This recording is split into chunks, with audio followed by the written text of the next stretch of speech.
want it to be an empathetic image, because Paul has said to me so many times as a biologist, when we tell people that polar bears will go extinct in the next 50 years, they cannot really imagine or feel what that means. So finding an image that conveys that is really hard. If you show a dead polar bear, the emotion is hard to muster. But an animal Right. that's in the process of dying is a different story. And what we wanted was just to put a dent, a wedge in the conversation that said climate change is not real.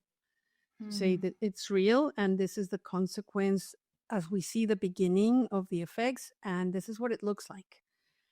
And it did that. It caused tremendous controversy. 2.5 billion people watched the video and the photos.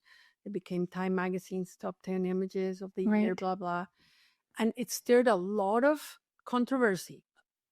The emotions were so diverse. There was a group of people like you who are very compassionate and empathetic saying, "This is breaking my heart. I can barely get out of bed. This is Yeah. brutal. And thank you for what you're doing."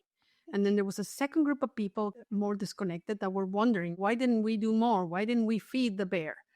And I'm like, oh my gosh, people know very little about how the natural world works. And I kept trying to explain. It eats 40 pounds of dead seals every day.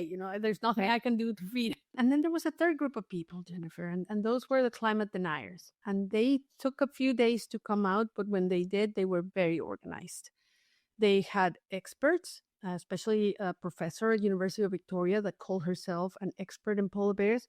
Later, we found out that she had never been to the Arctic. She'd never seen a real polar Mm. bear, but the PR company had given her this title, and she was quoted in every newspaper, and especially the ones that are funded by the fossil fuel industry, Right. to basically call us fake and to discredit what we were trying to say. It was amazing to me, and